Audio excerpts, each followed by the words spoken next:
Thank you, Chairman Porter and members of the committee. For the record, my name is Nick Archuleta, and I'm the president of North Dakota United. On behalf of our 11,500 members, I rise today in opposition, well, I should say most of them, because there was one member here that testified on the other side, but on behalf of our 11,500 members, I rise today in opposition to House Bill 1310. North Dakota United shares Representative Kiefert's desire to keep our kids safe from harm.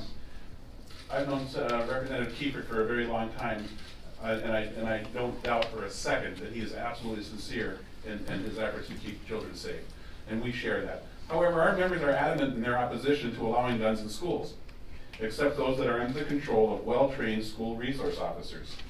We conducted a poll, when I say we, I mean DFM research, in August of 2015.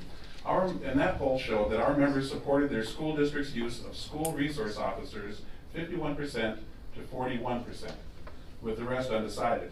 Our members opposed having teachers or other school employees with guns, and that was 72% to 21%, with the remainder undecided. We also polled the general public of North Dakota. The citizens of North Dakota are by and large in agreement with their community's teachers. In that same poll, North Dakotans were asked their views of guns in school. By a margin of 56% to 36%, with 8% undecided, North Dakotans supported armed school resource officers in schools. On the matter of having other school employees armed in schools, 62% opposed the idea, 31% supported it, and 7% were undecided. Those results are very, very clear. North Dakotans, by and large, do not want anyone other than trained law enforcement personnel with guns in their schools. At North Dakota United, we understand that this legislation is permissive and that it does not require the school districts hire someone to carry a loaded weapon in their schools. We oppose HB 1310 because we believe that local school districts already have and will continue to have the ability to contract with local law enforcement agencies to provide professional law enforcement personnel to serve as SROs in their schools, an idea supported by our members and by the public. Also missing from this legislation is any concern for the parents' wishes. The parents won't know if their children are going to school, if their children are going to school with somebody who has an armed weapon in that school. And we believe that the parents should have that right to know. Frankly, there are other avenues to increase school safety that are missing from this bill that may actually have a greater impact than armed school employees. Perhaps our state should consider, first, school safety improvement grants to remodel and reconfigure schools to make them physically safer places. They should consider school safety improvement grants to fund highly trained school resource officers in the schools that request them. They might dedicate themselves to funding and a commitment to hire more school counselors and social workers who are trained to recognize the signs of distress that those inclined to violence may exhibit.